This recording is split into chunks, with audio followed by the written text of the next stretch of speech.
Централни вести. Добар ден и ви благодарам што сте на Канал 5. Ова се насловите.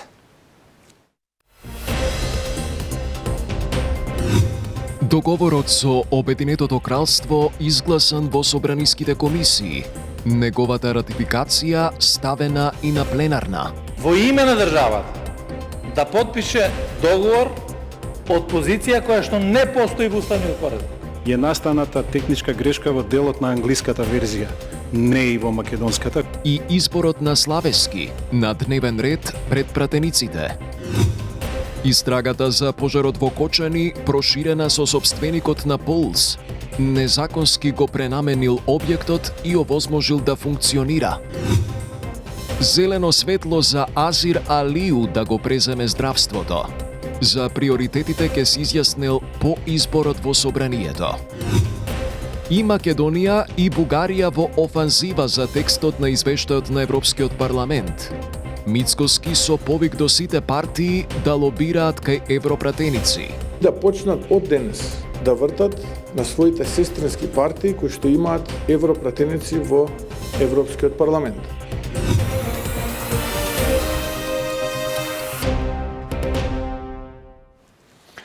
Во собранието во тек е пленарната седница на која што треба да биде ратификуван договорот со Обединетото кралство. Власта и опозицијата во жестока дискусија околу начинот на неговото потпишување. На дневен ред на денешната седница пред пратениците треба да се најде и изборот на новиот гувернер на Народната банка. Со најсвежи информации за сите овие теми во живо пред собранието го вклучуваме Дејан Трајковски. Дејан, ајде да чуеме како тече седницата и што во моментов се расправа во парламентот. Така, Борче, токму како што е наречена жестока седница, се уште е во тек, а пред малку заврши и онаа точка каде што требаше да се ратификува договорот со Британија, односно помеѓу Македонија и Британија, влада со влада, и точката беше изгласана. Договорот се ратификуваше со 76 гласа за, откако претходно ги помина комисиите за надворешни работи и законодавно правната без ниту еден глас против. Како што веќе спомена и ти, се водеше жестока дебата помеѓу пратениците од власта и опозицијата, па предлагам тука да слушнеме дел од она што го порачаа преку говорницата. За мене е жално да излеземе пред меѓународни партнери, да потпишеме договор, односно во име на државата, да потпише договор од позиција која што не постои во уставниот поредок. И ако е ова превид, грешка и така натаму, не е греда да се признае таква работа, да кажеме дајте да видиме што да направиме, да го поправиме или да не го поправиме. Кога се потпишуваат меѓународни договори, се потпишуваат повеќе примероци во смисла на тоа англиска оригинална верзија, македонска оригинална верзија и преводи на двете версии. Во случајов, според мене, она што успеав да го забележам од подписот, е настаната техничка грешка во делот на англиската верзија, не и во македонската, која што има соодветен превод и на англиски, туку во англиската. Овие прашања се разрешуваат на тој начин што се дава, фактички се разменуваат ноти. По однос на економско-финансискиот аспект на самиот договор, сметам дека се уште постојат низа недоречености и нејасноти кои создаваат сериозна загриженост кај нашите граѓани. Знаеме дека одобрената рамка за задолжување 6 милиарди евра или еднакво на еден наш годишен буџет. Знаеме дека ќе биде проектно финансирање, но не знаеме кои се другите услови.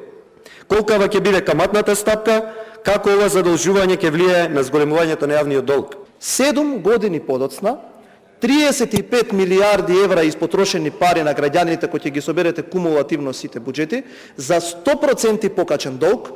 Повторувам, 100% покачен долг, излезете и кажете ми еден капитален проект кој што е завршен. Ништо повеќе, ништо помалку. Кажете СДСМ за 7 години испотрошени буџети и 100% покачен долг го направи овој проект или барем почнавте еден од овие кои што се наброени во овие договори.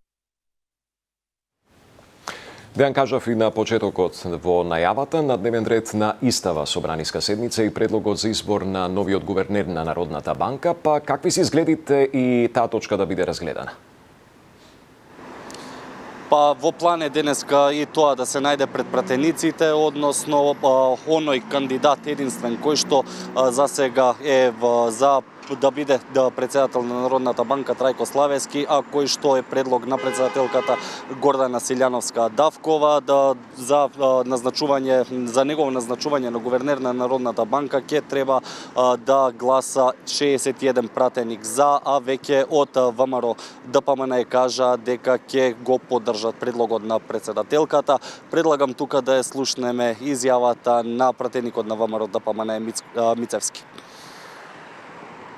Она што деновиве провејуваше низ јавноста, а кое што можев да го видам од сите страни, е дека никој не ја оспори квалификацијата и професионалниот интегритет на господинот Трајко Славески. Јас сум убеден дека времето ќе ги демонтира СДСМ, затоа што господинот Трајко Славески се има покажано и докажано во општествениот живот дека е човек кој што знае да се грижи за државните интереси и дека монетарната политика во државата во наредните години ќе биде во сигурни раци. Така, Борче, што се однесува до Славески, тој во моментов е председател на Советот на град Скопје, претходно има обавувано и министерски функции за финанси и развој, па се очекува и тука да има жестока дебата во однос на тоа што беше кажано од опозицијските партии во изминативе денови, кои што кажа дека не го прифаќаат како кандидат, бидејќи станува збор за партиски кандидат, што досега не било пракса. Тоа бидејќи во Народната банка за председатели се бирале независни кандидати, но сепак очекува на крајот да видиме каков ќе биде исходот.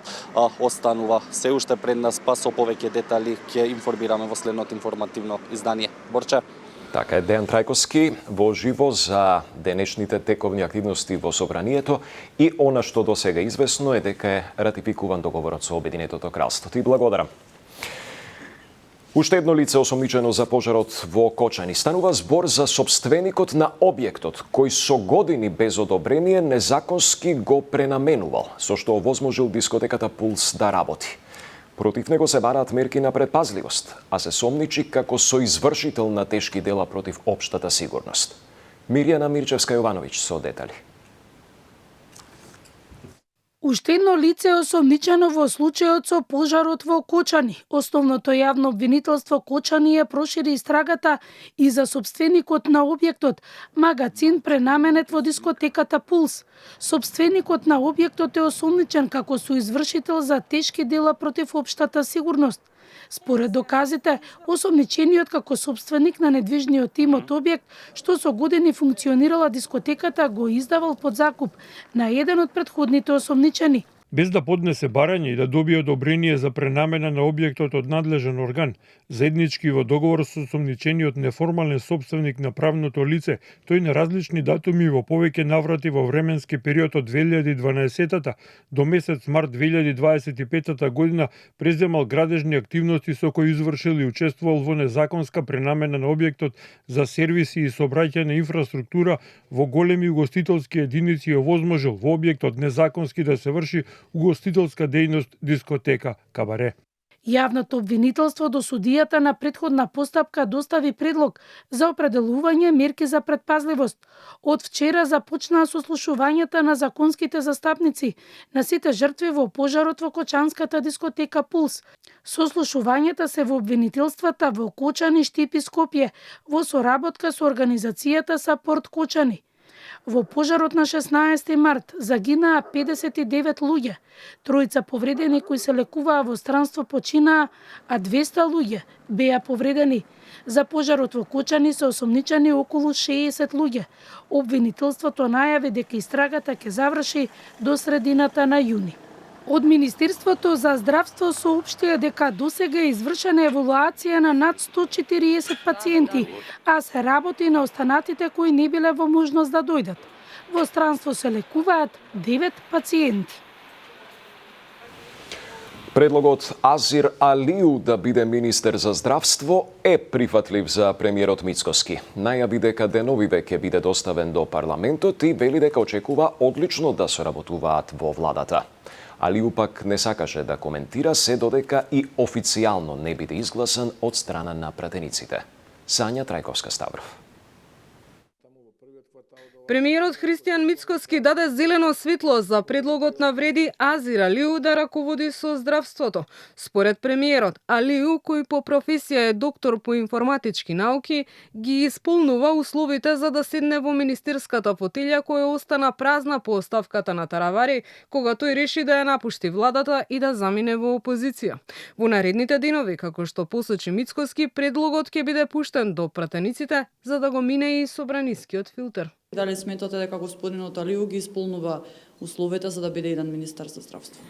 Да, јас го добив и официјално тој предлог, денојве ќе го доставам до пратениците во парламентот. Со господинот Алиу се познаваме, така што мислам дека добро ќе соработуваме во рамките на владата. Додека црно на бело не се потврди неговиот избор, Алиу не сака јавно да коментира за тоа како ќе го спасува најболниот сектор. Во телефонски разговор за Канал 5 вели дека сега е со статус кандидат, а доколку стане министер ќе ги презентира своите планови и програми. Идниот министер за здравство ќе има полни раце работа бидејќи здравствениот систем според поплаките на пациентите има и површни, ама и длабоки рани. Освен тоа што во дел од клиниките низ земјава со години нема подобрување на условите како што е случајот со болницата во Кочани, меѓу другото, пациенти со канцер со месеци чекаат термин за снимање, а кога ќе успеат да направат магнет, некои дури и по половина година чекаат резултатот да им биде прочитан. Во околу 3 децении од сите оние кои раководеле со здравствениот систем, само Никола Тодоров е правник, а Алиу, доколку биде избран, ќе биде вториот кој ќе министерува со здравството, а не доаѓа од лекарската фила. Инаку претходно како кадар на Алијанса за албанците во владата на СДСМ и ДУИ, Алиу беше министер за информатичко општество. Констатирана оставката на пратеникот од крилото на Таравари во Алијанса Салим Сулејмани. На негово место доаѓа Валбона Адилие Мини од Влен. Иако со ова Вреди добива пратеник плюс во собранието, останува неизвестно дали ќе има окрупнување на пратеничката група. Зијадин Села негира дека пратеници од неговото крило би преминале во владеачкото мнозинство. Повеќе од Јана Јосиповска. Валбона Адилие Мини од Вреди ќе го замени Салим Сулејмани од крилото на Таравари на пратеничкото место. На почетокот на денешната седница, собранието ја констатираше неговата оставка од пратеничката функција, откако Сулејмани одлучи да ги напушти сите партиски функции, вклучително и пратеничката, повикувајќи се на морална, професионална и политичка одговорност, поради несогласувањето со Таравари да ја напушти Вреди и да оди во опозиција. Државната изборна комисија го извести собранието да го верификува мандатот на пратеничката Адилие Мини и констатираше дека таа го прифаќа мандатот за што и се издава писмено уверение. Иако од Вреди во повеќе наврати изјавуваат дека нивната пратеничка група од 9 пратеници ќе се зголемува и очекуваат пратеници од Европскиот фронт предводен од ДУИ да им се приклучат. Лидерот на другото крило на Алијанса Зијадин Села, кој е дел од коалицијата на Али Ахмети, негира дека се можни прелети на пратеници од неговата партија во власта, ниту пак дека би преговарал за евентуален влез во владата. Вели останува доследен на неговите коалициски партнери во фронтот. За среќа, од таа изјава дека ќе има пратеници од Европскиот фронт кои ќе се припојуваат кон, не знам, Вреди или мнозинството, веќе се поминати повеќе од една недела, така ли? И веќе тие пратеници кои поминале од страна на Европскиот фронт во Вреди или владата, тие се пратеници кои припаѓаат на Арбен Таравари. Мислам дека таква ситуација во Европскиот фронт немаме.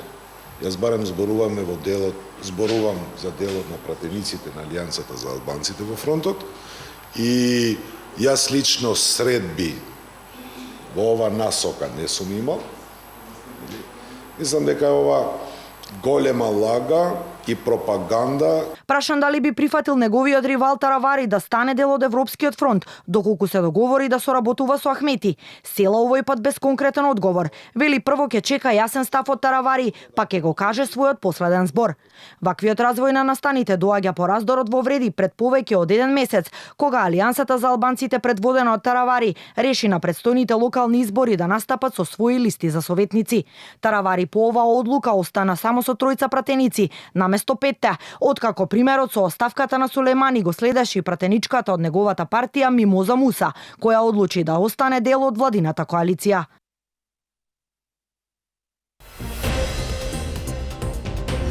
Младите до 29 години и невработените во фокусот на оперативниот план на владата.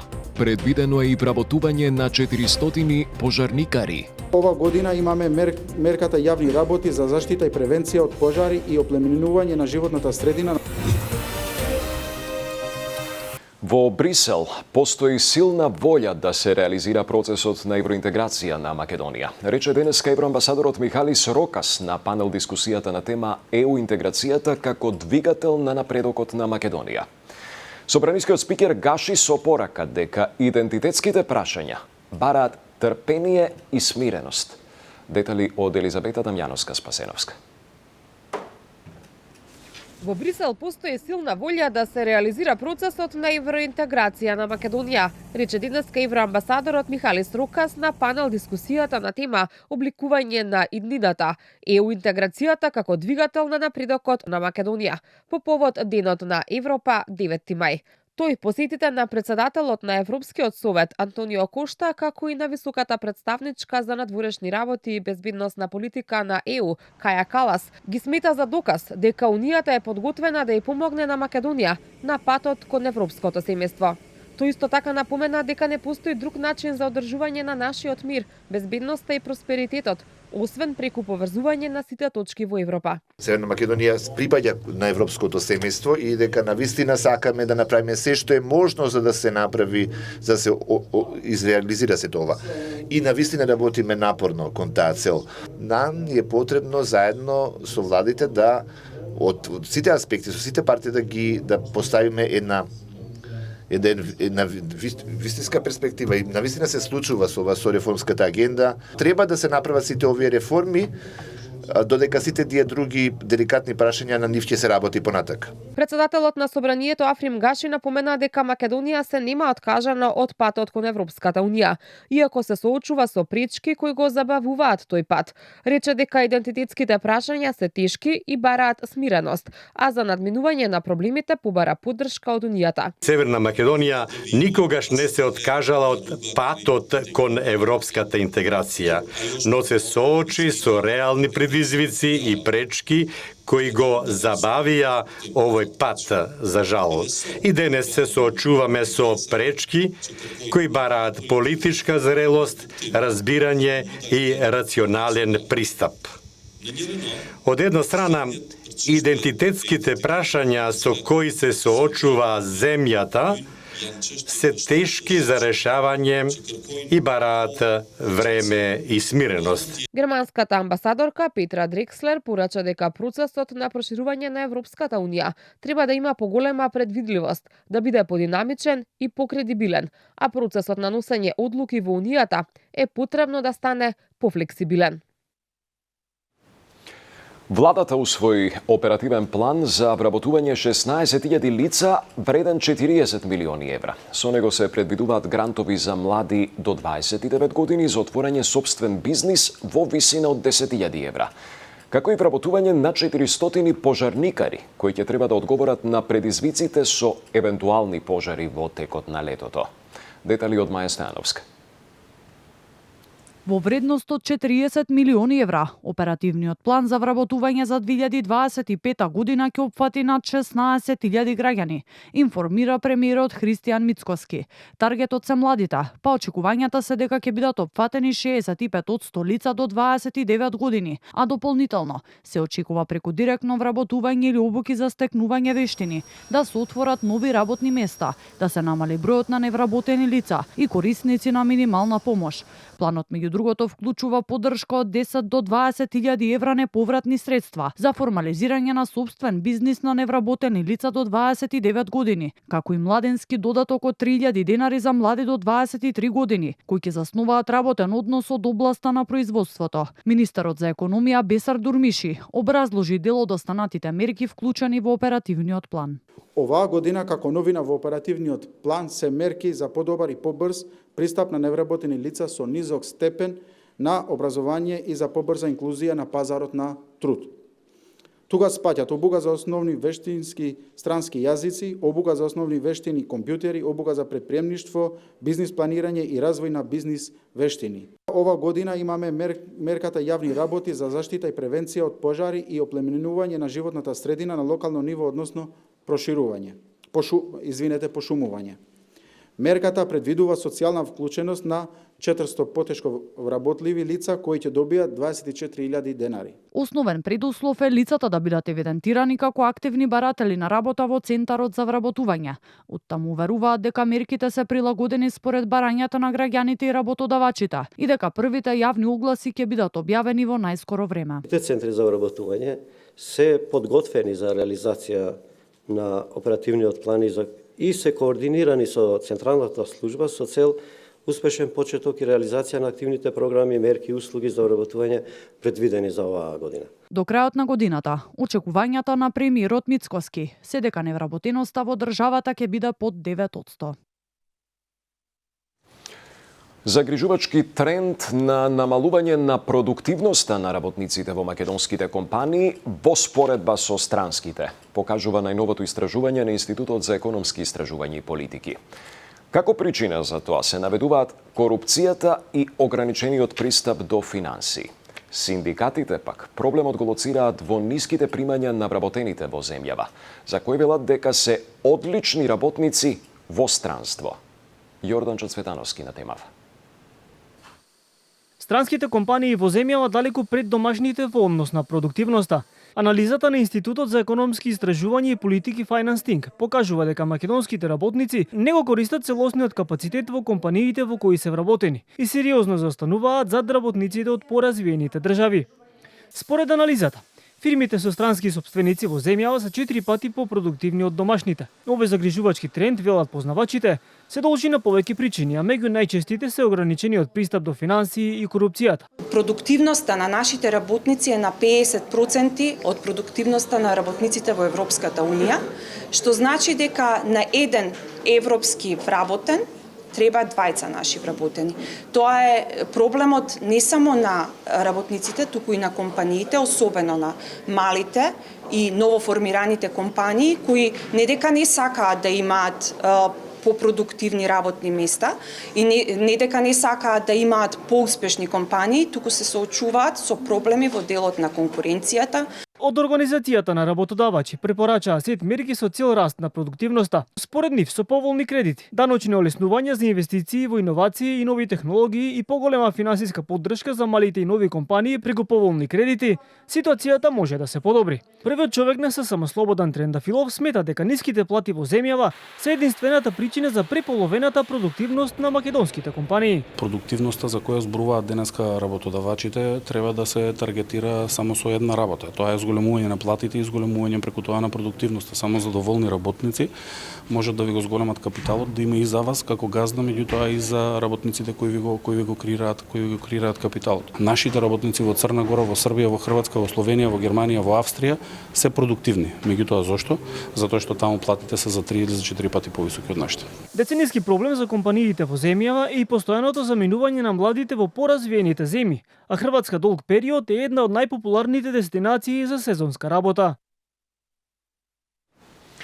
Уставниот суд на денешната седница не поведе постапка за оценување на уставноста и законитоста на одлуката за донесување на ДУП-от за градска четврт во Ѓорче Петров. Од судот посочуваат дека наводите на подносителката на иницијативата Данела Арсовска не биле прифатени од причина што не била најдена повреда на законитоста и уставноста на постапката. Не се докажа дека со одлуката е направена повреда на статутот на општината Ѓорче Петров, на Законот за локална самоуправа, на Законот за градот Скопје, на Законот за просторно и урбанистичко планирање, како и на членот 52 од Уставот, информира од Уставниот. На одлуката на Уставниот реагираше и градоначалничката на Скопје Арсовска. Таа на социјалните мрежи напиша дека ДУП-от бил донесен во постапка спротивна на законот и без позитивна согласност од градот Скопје. Иако ги имаат доказите на маса, доставени од наша страна, уставните судија одлучија воопшто да не ја разгледуваат иницијативата. А ако ја разгледа, немаше да можат да одлучат во интерес на урбаната мафија, напиша Арсовска на Фејсбук. Со поддршка на предходните активности на скопската градоначалничка Данела Арсовска, која, како што посочи, открила низа дивоградби во Чаир, застана градоначалникот на Карпош Стефчо Јакимовски. Побара процесуирање на истите од страна на надлежните институции. Да дадам јавна поддршка на она што го прави градоначалничката на Скопје. Ние може да не ја сакаме, може да бидеме незадоволни од одредени незини постапки, меѓутоа овие активности што во моментот ги прави, не можеме како одговорни лица да не ги поддржиме. Замислете, председателот на владата употребува еден многу интересен термин, вели градоначалничката нека постапува по дивоградбите. Градоначалничката на Скопје нема никакви ингеренции да постапува по однос на дивоградбите. Веројатно премиерот добро знае дека таму треба да постапуваат и страшните органи. Од СДСМ денеска повторно обвинија за скандалозниот тендер во МВР, кој што според нивните информации го добила фирма без искуство и седиште, формирана 20 дена пред распишувањето на тендерот. Фирма без искуство, фирма без капацитет, а вчера видовме и дека е фирма без седиште. Фантом фирма ли е? Како е можно ваква фирма да добие тендер за специјализирана опрема за полицијата? Ова почитување е огромен скандал поврзан со Панче Тошковски, кој бара итна институционална реакција. Денеска сме тука пред Државната комисија за спречување на корупцијата да побараме итно постапување по овие сериозни сомнежи за корупција. Од владачката партија со реакција дека СДСМ е против опремување на полицијата со униформи. Тендерската постапка за набавка на униформите за специјалните единици е спроведена согласно сите законски прописи, имајќи го предвид интересот на Министерството, водејќи се од квалитетот и најниската цена, а исто така овозможувајќи фер пристап за поголема конкуренција. Друга важна компонента на договорот е рамковната спогодба, која што не предизвикува директна финансиска обврска за Министерството, што значи дека исплатата ќе се прави согласно потребите и динамиката на испорака на униформите, се наведува во реакцијата на ВМРО-ДПМН. Софија Куновска и Љупчо Зиков ја продолжуваат дебатата тука на Канал 5. Вечерва Александар Вединовски со вас во Самовистина. Пријатна вечер.